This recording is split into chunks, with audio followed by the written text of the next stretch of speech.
নমস্কার। প্রাথমিক শিক্ষক নিয়োগে 20-22 ডিএলএড মামলার অর্ডার কপি বেরিয়ে গেছে। খুবই গুরুত্বপূর্ণ একটি মামলা পশ্চিমবঙ্গের প্রাথমিক শিক্ষক নিয়োগের ক্ষেত্রে।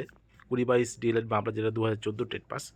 2022-এর যে প্রাথমিকের যে রিক্রুটমেন্ট প্রসেস, সেই নিয়ে কিন্তু কেস। এই যে অর্ডার কপি বেরিয়েছে সুপ্রিম কোর্ট অফ ইন্ডিয়া, দেখতে পাচ্ছেন, Soumen Pal and others versus Srabani Nayak and others. তো এখানে কি লিখেছে, কি বলেছে এই অর্ডার কপিতে, আমরা দেখব। বিভিন্ন ফাইল করা হয়েছে, তাদের নাম্বারগুলো দিয়ে দেওয়া হয়েছে।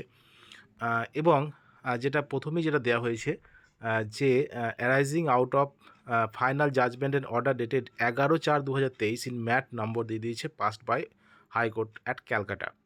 11ই এপ্রিল 2023-এ যে কলকাতা হাইকোর্টের যে জাজমেন্ট, ফাইনাল জাজমেন্ট, সেই জাজমেন্টের বিরুদ্ধে কিন্তু এই কেসটা করা হয়েছে।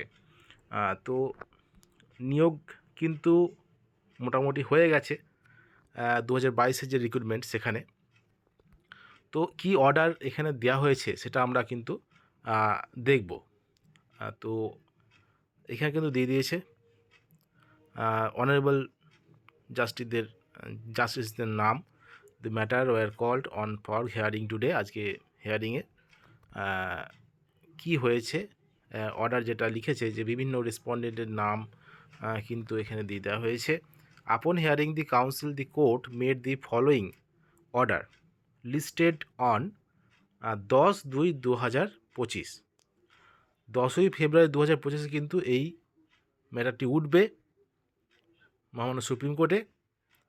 20-22 ডিএলএড মামলা, যেটা পশ্চিমবঙ্গের প্রাথমিক নিয়োগের ক্ষেত্রে কিন্তু খুবই গুরুত্বপূর্ণ একটি মামলা। তো যে গুরুত্বটা প্রথমে ছিল, সেই গুরুত্বটা হয়তো এখন আর নেই, কারণ নিয়োগ কিন্তু প্রায় কমপ্লিটই হয়ে গেছে। তো 1 বছর অতিক্রান্তও হয়ে গেছে। তো তবে যেহেতু শুনানি আছে 10ই ফেব্রুয়ারি, তো সেদিন যাই হোক কিছু একটা হবে। তো দেখা যাক কি হয় সেদিন 20-22 মামলার।